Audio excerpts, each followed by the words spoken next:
Have you heard about the first Islamic civil war, where the Quran was used as a shield for negotiation between two war enemies?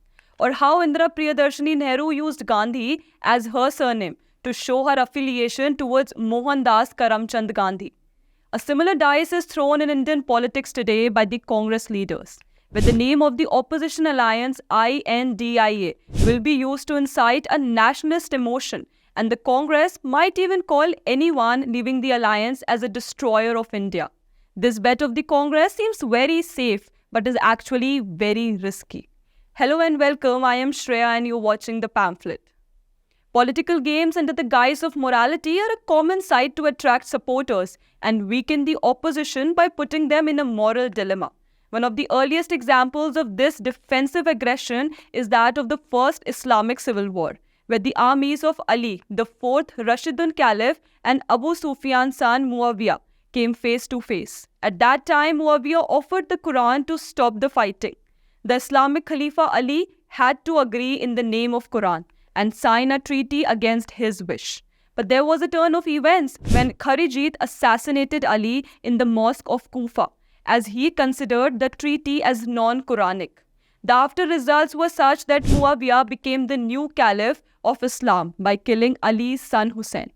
In this way, keeping the Quran in front, the dynasty of Rashidun was eliminated and the caliphs of the Umayyad dynasty started ruling. A similar set of events have occurred in the history of Indian politics as well. We will come back later to the question of why I.N.D.I.A was used as an alliance name by the opposition leaders a little later. But first, we will tell you about how Congress has been playing these games from the times of Indira Priyadarshini Nehru. She added Mohandas Karamchand Gandhi's family name as her own, just to secure the Nehru dynasty's right to rule in the struggle within the Congress after Lal Bahadur Shastri's untimely death. Many Nehruvian historians are of the opinion that Indira's husband had Gandhi in his name. That's why she used this as her surname. But this is misleading, as Firoz Jahangir was inspired by Mohandas Karamchand Gandhi, and thus he used Gandhi in his name. That might have been a coincidence, but the addition of Gandhi to Indira's name was her pure intention to fulfill her political means, and of course her family made it a tradition thereafter.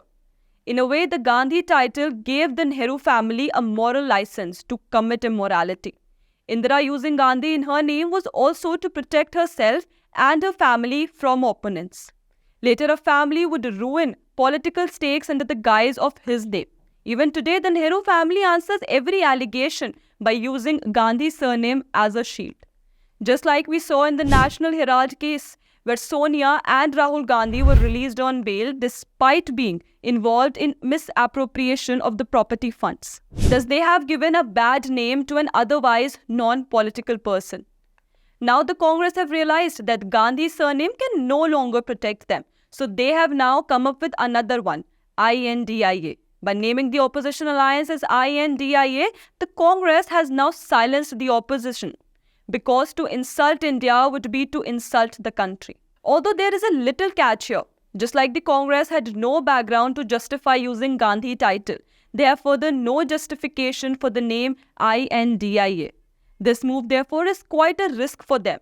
We all know about how China snatched India's land under the Congress rule. Bomb blasts took place on every corner of India during the Congress rule. India remained a laboratory of poverty under the sole rule of the Congress. And in fact, during the rule of the Congress, the country produced the biggest economic crisis. There has also been an endless list of scams in it. Today also, the Congress has no other choice than to use India as the new shield for political favor. However, just like the Congress, now even the opposition will also have an upper hand. Say for example, if Congress does not give in to the whims of Mamata Banerjee or Arvind Kejriwal or Lalu Yadav, they could accuse Congress of working to break India.